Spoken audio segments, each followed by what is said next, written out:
네, 안녕하세요. 네트워크 관리사 기술부를 시작하겠습니다. 시험은 2024년 4월 달에 본 1급 강의 내용이고요. 이걸 들어가기 전에 앞서서 지금 뭐가 있냐면 저희가 이제 그 인베스트 카페가 있어요. 뭐 제목은 이제 보안기사로 이렇게 되어 있지만 실제 자료는 뭐 CPPG도 있고, 뭐 SQL이나 이런 것도 있고, 감리사, 그 다음에 보안기사, 그리고 이제 인증심사원, 개인정보 영향평가랑 소프트웨어 보안약점 진단원 등의 자료들이 다 이 안에 있습니다. 그래서 뭐 기출문제서부터 이런 게 있으니까 여기에서 뭐 가입하시는 게 좋을 것 같아요. 네, 좋을 것 같고.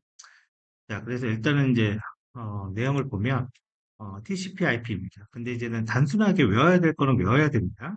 IP 버전 6라고 나와 있죠. IP 버전 6는 128비트 주소 체계를 사용하고 있죠. 그래서 그거는 기억하고 있어야 되고 또 하나 IP 버전 6는 브로드캐스트를 사용한다. 요거는 IP 버전 4의 얘기예요. 또 IP 버전 6는 브로드캐스트 자체가 없고 애니캐스트라고 해서 인접 노드에 있는 그 노드에게만 전송하는 기능이 추가가 됐습니다. 그리고 브로드캐스트는 없어졌어요. 그리고 유니캐스트라는 거는 1대1로 통신하는 걸 유니캐스트라고 하죠. 이거는 IP 버전 6와 IP 버전 4, 둘 다 지원이 됩니다. 그래서 FE80, 뭐 10은 링크 로컬 유니캐스트로 주소로 사용된다. 이건 뭐 외울 수밖에 없습니다. 그래서 답은 2번이 되는 거고요. 다음 내용에 해당되는 설명으로 올바른 것은 회사에서 홈페이지를 관리하는 서버는 뭐 서버 관리자 킴은 클라이언트와 여기서 말하는 클라이언트가 누굽니까? 웹 브라우저죠, 브라우저. 브라우저와 웹 서버 간의 안전한 데이터 통신, 즉 암호화를 하냐 안 하냐, 네, 그 얘기죠. 안전한 암호화 통신을 위해서 HTTPS로 전환했다. 그래서 그거를 이제 SSL이라고 합니다. 그리고 이거의 여기 있네요. 그죠? ISO 표준이 TLS입니다. 그래서 지금 우리가 공부할 때는 SSL이나 TLS나 같다. 이렇게 생각해도 되고요. 그러면 실제 안전한 거는 어떤 거냐? TLS, 이거 몰라도 됩니다. 1.2 이상 버전을 사용해야지 우리는 안전하다고 말한다. 왜? 이거는 한국인터넷진흥원에서 그렇게 가이드를 하고 있는 거예요. 이제 다른 것들은 이제 취약점이 발견됐다 이거죠. 그리고 MIME는 메일의 포맷이에요. 우리가 메일을 보면 발신자, 수신자, 메일 제목, 그다음 본문 이렇게 있죠. 그리고 SSH는 원격 접속을 할 때 암호화를 하는 거죠. 암호화를 하는 거고 포트 번호는 22번을 씁니다. SSL의 포트 번호는 443을 쓰죠. 이 정도는 외우고 있어야 됩니다. 이 정도는. 자, 3번 보죠. 킴이라는 사원은 네트워크 관계 안정성을 점검하기 위해서 분석하기 위해서 ARP 리퀘스트 패킷을 캡처했대요. 네. ARP 리퀘스트 리스판스 주고받는 거죠. 그래서 IP 주소를 주면 맥 주소를 주는 거잖아요. 근데 타겟 어드레스 원래 여기에 뭐가 들어와야 돼요? 맥 주소가 들어와야 되는 거죠. 근데 이게 빵빵빵빵으로 들어왔다 이겁니다. 그럼 이거의 의미는 뭐냐? 목적지 호스트의 주소를 알 수 없다. 이거에 해당되는 겁니다. 그래서 답이 2번이 되는 거고요. 자, 네트워크 및 서버 관리자 킴은 장기간의 출장 명령을 받은 관계로 회사 내부에 있는 업무용 PC의 원격 데스크탑으로 설정하려고 한다. 그러니까 외부에서 회사 컴퓨터로 들어오겠다. 그런 얘기죠. 업무용 PC가 공인 IP가 아니라서 IP 공유기 내부의 사설 IP를 사용 중이다. 외부에서 이 업무용 PC의 원격 데스크탑을 사용하기 위한 설정에 있어 옳은 것은 뭐냐? 단 공유기에 할당된 IP는 55번이고 업무용 PC 할당된 사설 IP는 22번이다. PC에서 원격 설정은 설정이 되어 있다. 이렇게 되어 있어요. 외부에서 사용을 하겠다 이거죠. 자, 이거는 사실은 지금 이런 얘기입니다. 우리 그 쉽게 말하면 집에 보면 공유기가 있죠. IP 타임이라는 공유기가 있어요. 그리고 우리 집에 KT나 SKT한테 공인 IP를 할당받았어요. 그게 이제 여기 나와 있는 55번이라는 거예요. 그리고 이 공유기에 여러 개의 PC가 유선이든 무선이든 이렇게 연결이 되어 있죠. 그러면 내가 외부에서 들어올 때의 IP 주소는 당연히 55번을 통해서 들어오는 거예요. 그럼 여기에서 얘가 지금 뭐 지금 190 몇이라고 그랬잖아요. 192점 뭐 22번, 23번 회사에 그러니까 집에 PC가 한두 대가 아니잖아요. 그죠? 그러니까 그럼 얘는 55번으로 이렇게 불렀을 때 얘는 22번인 컴퓨터로 이렇게 전달해 주세요. 이런 거를 IP 타임즈의 관리자 페이지에서 설정을 해야 돼요. 이런 걸 뭐라 그러냐? 포트 포워딩이라고 해야 됩니다. 포트 포워딩. 포트 포워딩을 설정을 하면 이렇게 매핑해서 들어올 수가 있겠죠. 그리고 이렇게 들어오면 내 컴퓨터가 들어오는데 이때 이제 또 뭐가 있냐면 이게 업무용 PC라고 했잖아요. 그래서 물론 집에 있는 PC도 마찬가지입니다. 그래서 업무용 PC에는 반드시 패스워드를 설정해야 돼. 안 그러면 이거 누구나 다 들어옵니다. 그래서 패스워드 로그인하기 위해서 패스워드를 설정을 해줘야 된다. 자, 한번 가보죠. 자, 5번 봅니다. FTP 얘기네요.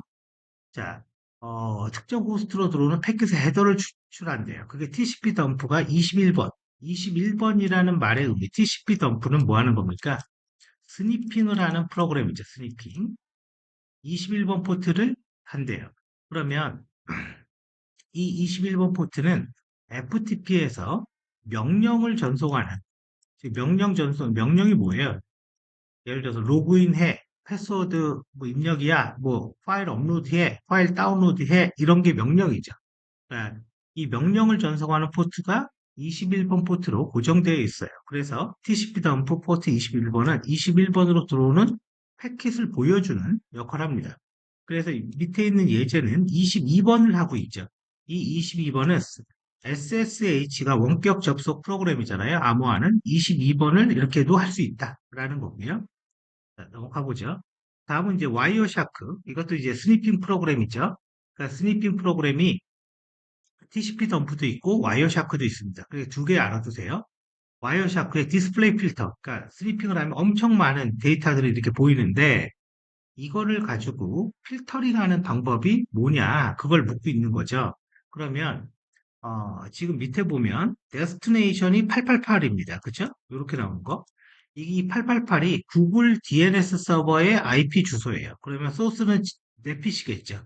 그래서 888이고 그리고 여기 핑이라고 써 있어요. 이 핑이 사용되는 게 ICMP 프로토콜을 사용합니다. 다 핑이라고 써 있죠, 다. 그죠? 그래서 핑이 888인 것만 조회해 주세요. 이제 그렇게 명령을 때린 거죠. 그래서 답이 1번이 되는 거죠. 자, 다음 A, B에 들어가는 거. 자, 클라우드 서비스 제공자. 여기에서 말하는 클라우드 서비스 제공자가 누가 되냐? 아마존이나 아마존의 AWS나 MS의 애저나 구글의 클라우드 플랫폼 그런 업체들 혹은 네이버 클라우드가 되는 거예요.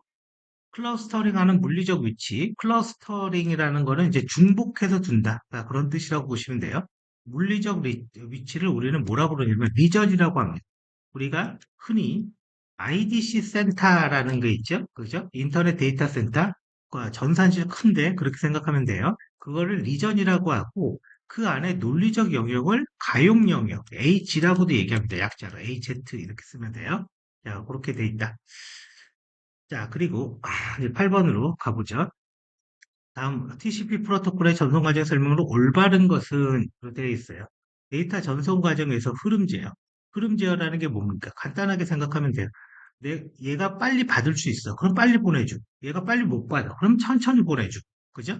그러면 빨리 받을 수 있냐, 없냐를 먼저 결정을 해야 되겠죠. 그때 사용하는 게 슬라이딩 윈도우입니다. 수신자가 내가 받을 수 있는 버퍼의 크기 n, 즉 리시브 윈도우 사이즈라는 거를 되돌려줘서 얘가 5개 받을 수 있어? 그럼 송신자는 한 번에 5개 보내. 얘가 2개 받을 수 있어? 그럼 한 번에 2개 보내. 그래서 TCP의 슬라이딩 윈도우 기법을 사용한다. 어디? TCP에서. 물론 슬라이딩 윈도우는 TCP에서 사용하는 흐름 제어고 데이터 링크에서도 흐름 제어를 합니다. 네, 그리고 각각의 대칭별로 기법이 따로 있어요. 자, 그다음 이제 9번 보죠.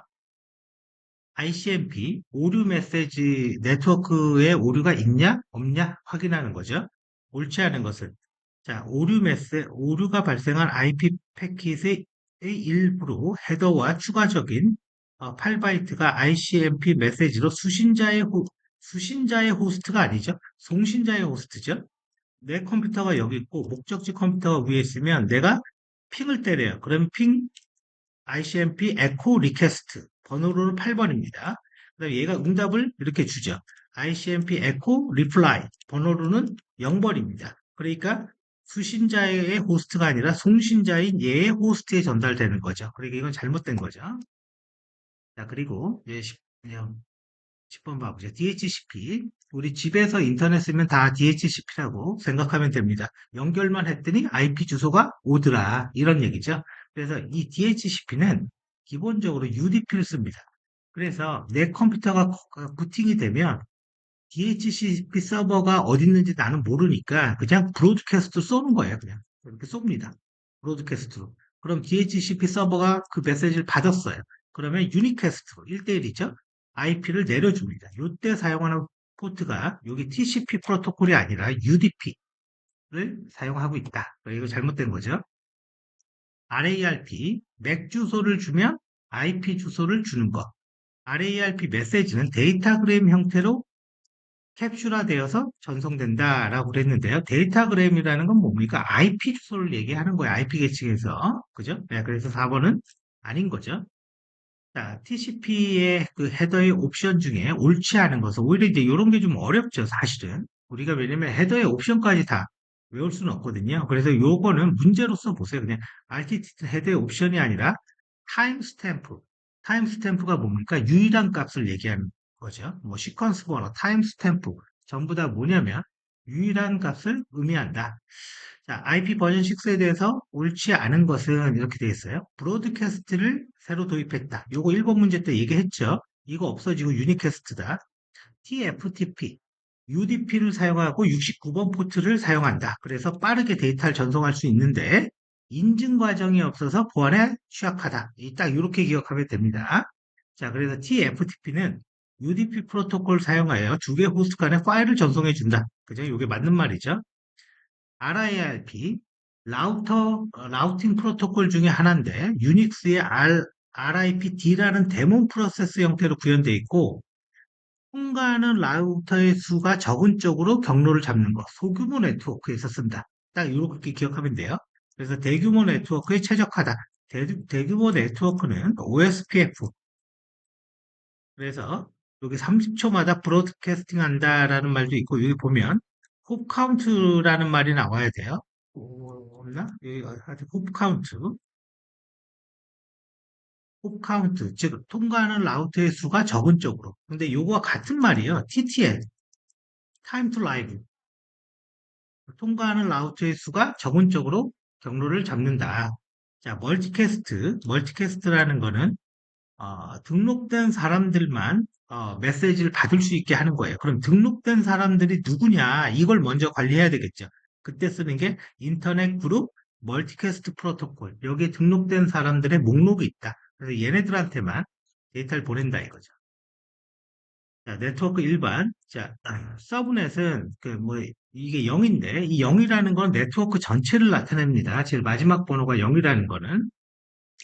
자, 40개 이상의 호스트, 이제 컴퓨터의 IP가 40개 이상 돼야 된다라는 거겠죠. 그래서 밑에 볼게요. 자, 호스트가 40개 이상 필요하니까 지금 64개, 그죠? 64개가 돼야 된다. 무슨 말이에요? 1, 2, 3, 4, 아니, 제가 모르려고 했죠? 1, 2, 4, 8, 16, 32, 64, 128. 요 맨 끝자리 하나의 의미가 8비트니까 이렇게 되는 거죠. 그러면 이게 2의 몇 승이 40보다 큰지 봐야 되는 거예요. 내가 하나, 둘, 셋, 넷, 그죠? 4개, 8비트, 넷, 다섯, 여섯 비트를 쓰면 2의 6승이 되니까, 그죠? 2의 6승이 되는 거죠? 그러면 64개가 된다 이거죠. 그럼 2의 5승은 뭐 여러분들 계산해 보세요. 40이 안 되는 거죠. 그래서 지금 이거 자체는 192가 돼야 된다라는 거죠. 그러면 2의 6승이니까 하나, 둘, 셋, 넷, 다섯, 여섯 가지 쓰고 이 두 개 남잖아요. 이 두 개는 00이 돼서 이건 네트워크 아이디가 되는 거죠. 그래서 128 더하기 64를 해버리면 192가 되겠죠. 예, 그래서 그렇게 계산이 된다. 요거는 그냥 매번 나오는 단골 문제의 한 형태라서 그냥 간단하게 알 수가 있습니다. 자, 클라우드 구축 시 보안성 향상을 위해서 점검해야 될 보안 활동에 대한 설명으로 옳지 않은 것은 자, 프라이빗 존. 그러니까 프라이빗 존과 퍼블릭 존이라는 거는 우리가 만드는 거예요. 그럼 퍼블릭의 의미는 뭐냐? 인터넷에서 연결되는데 프라이빗 존의 의미는 뭐냐? 내부망에서만 사용할 수 있는 것. 자, 프라이빗 존에 위치한 서버에 프라이빗 IP가 할당된 경우 해당 IP로 침입 위기가 발생할 가능성이 있다. 온 IP가 할당이 되면 침입이 발생할 가능성이 있죠. 잘못된 거죠. 굳이 끝까지 안 읽어봐도. 자, 그렇게 돼 있고, 자, 그럼 이제 계속 가보죠. 클라우드 담당자 킴 사원은 클라우드 환경에서 서버의 부하 방지를 위해서 다음을 고려한대. 커넥션수, 응답에 따라 균등하게 순차적으로 요청한다. 요거의 대표적인 네트워크 장비가 바로 L4 스위치인 거죠. 만약에 우리가 웹서버가, 대부분의 기업은 웹서버가 여러 대 있습니다. 만약에 1번 서버와 2번 서버 두 대가 있다면 스위치 같은 걸 놔서 케이블을 이렇게 연결해야 될 거예요. 그렇죠? 그리고 외부로 나가는 그 네트워크 장비가 있는데 이거는 KT나 SKT가 갖다 줍니다. 게이트웨이 장비가 있고 그럼 여기 인터넷선이 꽂히고 이렇게 꽂히죠. 그러면 한 번은 1번 부르고 두 번째는 2번 부르고 다시 1번 부르고 이렇게 뺑뺑이 돌리는 거 이걸 라운드 로빈 방식이라고 하고 저 라운드 로빈을 구현한 게 L4 스위치라고 합니다. 자, 20번. 킴 부장은 제로 트러스트라는 말은요, 이제 보안에서 나온 말인데 아무것도 신뢰하지 않는다. 그러니까 인증 방식을 우리가 다시 만들자. 이런 얘기를 하고 보시면 돼요. 그래서 여기 보면 어느 정도 신뢰할 수 있다라는 걸 가정한다. 이거 아니라고요. 누구도 안 믿는다. 예. 자, 그 다음에 21번. 보죠. 응용 프로그램이 네트워크의 자원을 통로해 준다고는 애플리케이션 있죠. 뭐 답이 있잖아. 그냥 응용 프로그램과 애플리케이션. 자, 그 다음에 여러 개의 타임 슬롯을 하나의 프레임으로 구성하고 있다라고 되어 있어요. 이건 뭐예요? TDMA, 타임 디비전 멀티플 액세스가 되겠죠. 이게 무슨 말이냐면 통신을 하는데 주파수라는 우리가 이제 대역이 있어요. 그러면 예를 들어서 0에서 99메가의 대역. 그러면 이걸 100메가죠. 이거를 혼자 통으로 쓰는 게 아니에요. 여러 사람이 써야 되니까 일단은 반을 자릅니다. 정확히 말하면 반을 자른다는 말은 틀린 말이고 사용자들이 업로드를 많이 하냐 다운로드를 많이 하냐에 따라서 좀 다르게 잘라요. 그러면 내가 이 통신을 쓸 때 특정한 시간 단위로 할당을 받아서 쓰는 거예요. 그러니까 그 안에 데이터를 전송 못하면 다시 할당 받아야 돼요. 그게 TDMA인 거고 그 다음에 FDMA는 100메가면 1인당 10메가씩 딱 잘라요. 그러면 10명이 동시에 쓸 수 있죠. 근데 11명이 쓸 때는 문제가 되는 거죠. 그게 FDMA이고 TDMA는 이 대역을 자르지 않습니다. 코드라는 이 유일한 값을 부여해서 각자 통신할 수 있게 만드는 거예요. 자, 그래서 요게 이제 이런 방식이고 CSMA는 무선랜을 얘기하는 거죠. 자, 그다음 23번 보죠. 물리계층의 역할이 아닌 것은 뭐냐? 전송 형식, 운영체제 에라를 검색한다. 에라를 검색하는 계층은 두 가지 계층이 있죠. 대표적인 게 데이터 링크 하나 그리고 트랜스포트 계층 두 개가 해당돼. 물리는 전기로 보내서 전기를 보내는 역할만 하는 거예요. 기가비트 이더넷. 그럼 기가비트 이더넷의 장점은 뭐겠습니까? 전송 속도가 빠른 거죠. 당연히 이름이 기가잖아요. 기가. 그래서 전송 속도를 증가한다. 자, 25번. 자, OSI 7레이어 별로 데이터 형태로 적당하지 않은 것은 데이터 링크는 파라그먼트다. 파라그먼트는 패킷이 분할된 형태를 파라그먼트라고 하는 거예요. 이 패킷이 분할이 되는 게 어디 있냐? IP 계층에 있는 거고, 이 IP의 헤더에 뭐가 있냐면, 플래그와 오프셋이라는 게 있어요. 오프셋. 플래그는 분할 여부를 나타내고 분할된 정보는 오프셋에 가지고 있습니다. 그래서 데이터 링크의 파라그먼트는 틀린 말이고 이거 프레임이죠, 프레임. 자, 블록 이후에 모든 거를 재전송하는 거. 그게 고백에 어, 빠진 거, 못 받은 것만 재전송하는 거. 그건 셀렉티브 ARQ 혹은 똑같은 말이죠. ARQ와 똑같은 말이 뭡니까? BEC죠. 백워드 에러 컨트롤 기법, 그죠? 백워드 에러 컨트롤 기법이라고 얘기한다. 자, 음성을 실시간으로 대표적으로 보내는 통신이 뭡니까? VoIP죠. 인터넷 전화, 그죠? 인터넷 전화 하는 거. 이 인터넷 전화는 속도도 빠르고 안정성 있게 통신을 해야 돼요. 그때 사용하는 게 UDP입니다. 근데 UDP는 속도는 빠르지만 안정적이지는 않죠. 그래서 UDP를 두 개 써요. 그래서 하나는 RTP, 데이터를 전송하는 데 쓰고 RTCP, 그것도 UDP예요. 그거는 음성을 전송하는, 에러를 처리하는 데 사용을 한다. 자, 그다음 계속 가보죠. 서버 담당자 박사원은 윈도우 서버 뭐 2016에 액티브 디렉토리, 그냥 액티브 디렉토리 하면 그냥 인증 서버다. 그냥 이렇게 기억해도 돼요. 관리자의 편리성을 위해서 그룹을 나누어 관리한다. 다음 제시에 해당되는 것은 구성원은 다른 도메인의 사용자 계정이 될 수 있으나 도메인 컨트롤러로 접근할 수 있는 자원은 자신의 소속된 도메인으로 제한된다. 이 조건이 뭐냐 이거지. 이건 외울 수밖에 없어요. 도메인 로컬 그룹이라고 이야기한다. 자, 이제 넘어가 볼게요. 29번 하이퍼브이죠. 가상화 프로그램이죠. 윈도우에서 제공해주는 가상화 프로그램. 특정 시간의 지점 이미지를 쉽게 생성한다. 그죠? 이미지를 쉽게 생성한대요. 특정 시점의 이미지를 이용해서 손쉽게 복구할 수가 있대요. 그거를 프로덕션 체크 포인트라고 합니다. 이 기능을. 요거는 요거를 외우세요. 파일 접근 변경, 그러니까 리눅스네요. 권한 변경의 사용, 체인지 모드, 이제 체인지 모드. 그리고 U 마운트, 혹은 그 리눅스나 유닉스의 종류에 따라서 언마운트, UN 마운트이라고도 부릅니다. 그래서 이거는 파일 시스템 끊는 거죠. 마운트니 연결하는 거고, if config, 그죠? 네트워크 연결, 네트워크 정보 보는 거. 자, 그 다음에 이제 매번 나오는 문제의 형태 중에 하나인데, 리눅스에서 DNS를 설치하기 위해서 named.zone에 SOA 레코드에 대한 설명으로 옳지 않은 것은 뭐냐라고 되어 있어요. 자, 시리얼은, 타임 네임 서버가 이 정보를 유지한 최소 시간이다. 이거 아니에요. 자, 이게 무슨 말이냐면, 이게 DNS의 구조를 알아야 되는데, DNS는 일단 두 개입니다. 항상. 프라이머리 DNS 서버, 세컨드리 DNS 서버, 혹은 마스터 슬레이브라고 불러요. 그럼 우리가 쓰는 사용자. 그러면 이쪽에 연결되죠. 기본적인 건. 그리고 장애가 나면 세컨드리도. 그래서 네트워크 설정에 보면 DNS 서버의 IP를 두 개 설정하게 돼 있죠. 그럼 우리가 이름을 주면, URL을 주면 IP를 주는 게 DNS 서버의 역할이잖아요. 그럼 DNS 서버가 어떻게 IP를 줍니까? 여기에 존 파일이라는 거를 등록해 놔야 돼요. 이제 이게 없으면 바깥으로 나가는 거예요. 그러면 내가 URL을 주면 이 존 파일을 검색해서 이렇게 IP를 준단 말이에요. 그러면 세컨드리 DNS 서버에서도 이 존 파일을 이쪽으로 해서 똑같이 동기화시켜 줘야 되잖아요. 이렇게 존 파일을 보내주는 거.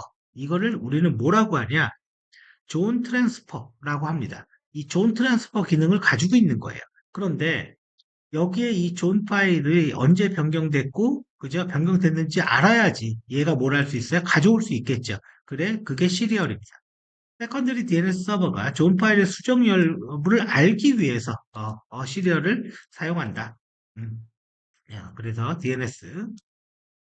자, 그 다음에 32번. 리눅스, 그죠? 리눅스에서 뭡니까? 패스워드 파일이 포함되어 있는 디렉터리 ETC죠, 뭐, 그죠? ETC는 뭡니까? 환경 설정. 시스템 전체의 환경 설정이고, passwd 파일과 섀도우 파일 다 포함되어 있고요. 설정은 다 여기 있어요. 홈은 사용자들이 쓰는 디렉토리인 거고요. B는 실행 파일들이 있는 거. 다음 퍼미션이 나타내는 숫자는 이렇게 세 마디로 끊기죠. 하나, 둘, 셋. 그러면 여긴 유저. 유저인데 정확한 표현은 유저인데 우리는 뭐 소유자, 한글로는 그렇게도 많이 표현하죠. 그리고 여기는 그룹. 그 다음에 다른 사용자 누구나. 그리고 421 대보면 돼요. 4, 2, 1. R이 4고, W가 2고, X가 1. 합계 더하면 7이죠. 그래, 앞자는 무조건 7인 거죠. 그럼 4 더하기 1이니까 5죠. 드디어 5 나오네요. 뒤에도 5죠. 그래서 33번은 1번, 7호가 되는 거죠. 자, 다음과 같은 URL에 IP 주소를 획득한다. 자, NS 룩업이죠. URL을 주면 IP 주소를 얻어오는 명령이 NS 룩업의 명령입니다. 아파치 웹서버의 설정은 http://conf라는 파일이 있는데 옳지 않은 것은 스타트 서버는 웹서버가 시작될 때 다섯 번째 실행된다. 아니요? 자식 프로세스. 왜? 웹서버가 하나 대기해서 80번 포트에서 이렇게 기다리고 있는데 누군가 연결이 와요. 그러면 얘는 자식한테 그 일을 맡기는 거예요. 왜? 부모 프로세스는 계속 연결을 위해서 대기만 하고 있어야 돼요. 근데 스타트 프로세스 5 하면 동시에 미리 다섯 개를 띄워두고 기다리고 있어라. 왜 띄워둡니까? 프로그램은 실행을 할 때, 기동을 할 때 부하가 가장 많이 걸려요. 느리고. 예, 그래서 미리 다섯 개를 띄워두는 거예요. 그 개수를 나타내는 겁니다. 그래서 자식 프로세스다. 자, DNS의 IP 주소의 도메인 네임 거꾸로죠. 원래 DNS는 URL 주면 IP 주는 건데 거꾸로 하는 거. 그게 PTR이라고 합니다. PTR, 역방향 조회라고 흔히 얘기하죠. 37번. IP 테이블즈라는 건 리눅스 방화벽입니다. 그래서 리스트라는 건 방화벽의 목록을 보존하는 거고, A, append, 룰을 추가한다. 그러면 지금 예를 들어서 뭐 별거 없어요. 뭐 이런 거.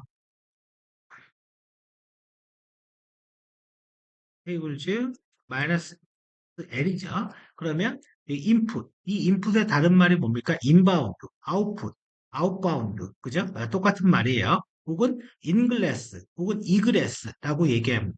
밖에서 안으로 들어올 때. 그럼 여기에다가 접근 통제 룰 같은 거를 넣을 수가 있는데 A 옵션을 주면 기존의 룰이 있으면 제일 뒤에 추가하고 여기를 I 옵션을 주면 제일 앞에 추가한다. 그러니까 필터링 규칙을 설명한다. 틀린 말인 거죠. 이건 틀린 겁니다. 자, 그리고 윈도우 서버 로컬 보안 정책에 계정 잠금 정책의 설정으로 할 수 없는 것은 이거는 외우는 수밖에 없습니다. 이런 문제는. 왜냐면 우리가 이제 무슨 메뉴에 있는 기능까지 뭐 그냥 볼 수는 없거든요. 계정 암호화 길이다. 자, 이제 넘어가 볼게요.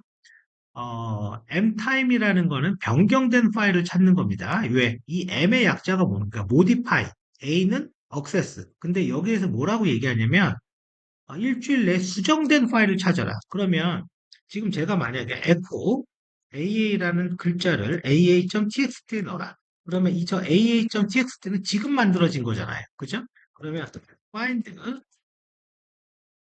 find 현재 디렉토리를 찾고 mtime 마이너스 1 줘볼게요. 마이너스 1 주니까 지금 AA.txt 이게 오늘 수정된 거죠. 예, 이거는 이제는 부팅하면서 같이 수정된 거고 그래서 변경된 걸 찾을 때는 마이너스 옵션을 주는 거고 변경되지 않은 걸 찾을 때는 플러스 옵션을 주는 거예요. 그러니까 7일이니까 마이너스 7이 되겠죠. 그리고 요거네요. 그죠? 39번에 자, 그러면 이제 다음 보죠. 40번. 다 리눅스의 상태를, 프로세서, PS 명령이죠. PS. 이제 떠 있는 프로세서 확인하는 거.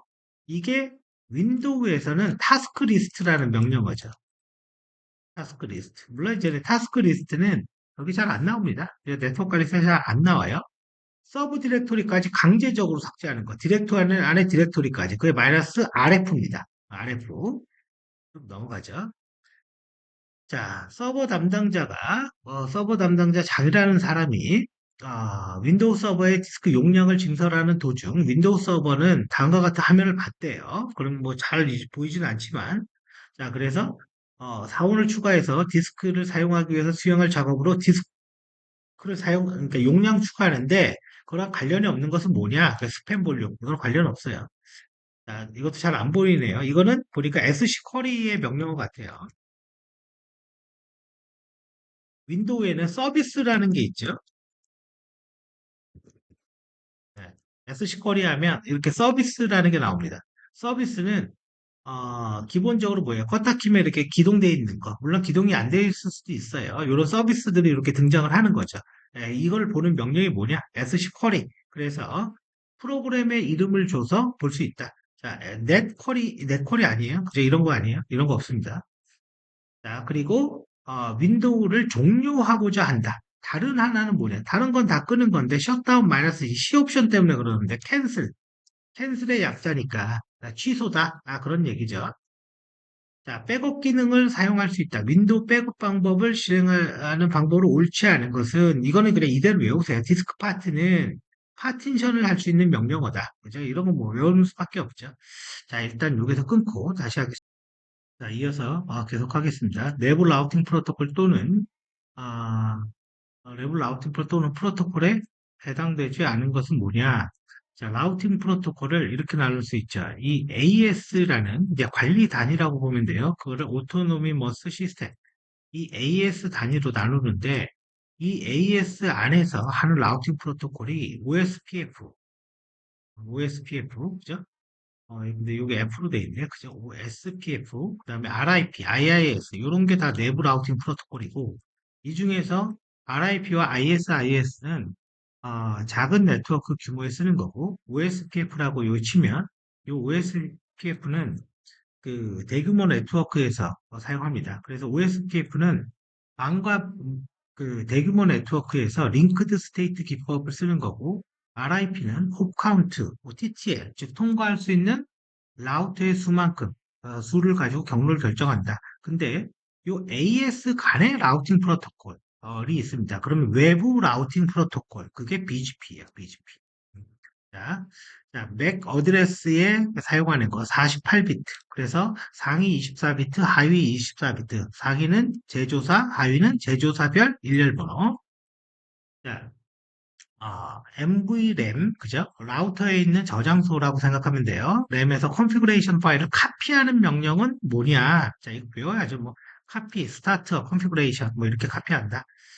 자, 그 다음에 최적의 라우팅, 그죠? 라우팅 경로를 위해서 매트릭스, 즉 얼마나 속도가 빠르냐, 느리냐, 지연, 뭐 이런 것들을 갖고 경로 결정하겠죠. 그럴 때 고려하지 않는 것, 즉 경로를 결정할 때 고려하지 않는 게 뭐냐, 그걸 묻는 거죠. 그러니까 링크 수는 관련이 없다.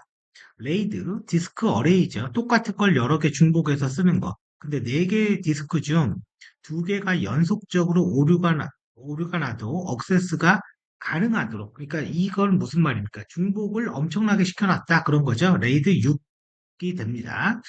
자, 그래서 분산 페리티비티 지원하는 거죠. 자, 웹방화벽이라고 얘기하는 거는 뭡니까? 웹 공격에 대해서만 방어할 수 있다. 이제 그런 얘기예요. 그래서 SQL 인젝션이나 뭐 이상한 문자열, 뭐 5와 1은 1을 넣는다거나 웹에서 그죠? 그런 것들을 방어할 수 있다. 포워드 프록시로 동작한다라고 되어 있는데 이 포워드 프록시는 아닙니다. 자, 요 포워드 프록시라는 말의 의미가 좀 어려운 말이죠. 사실 이게 어려운 말이에요. 자, 밑에 한번 볼게요. HTTPS를 보호한다. 자, 이 말과 관련이 있는데 웹 브라우저가 있고요. 웹 서버가 있어요. 그러면 여기가 일반적으로 HTTPS를 쓰잖아요. 그럼 여기가 어떻게 됩니까? 암호화가 되겠어요. 암호화가. 그럼 포워드 프록시라는 건 요 앞쪽에 있다라는 건데 요 앞쪽에 있으면 요따 두려면 어떻게 해야 돼요? 얘가 웹 서버 역할을 해서 이 암호화를 푼 다음에 다시 SS를 암호화시켜서 이렇게 해줘야 돼요. 그러니까 이게 이제 문제가 되는 거죠. 그래서 웹방화벽은요, 요게 암호화가 풀려진 다음부터 돌아가게 돼 있는 거죠. 그래서 웹 취약점, OWASP 탑 10이라고 얘기합니다. 10개의 웹 취약점에 대한 방어를 할 수 있다.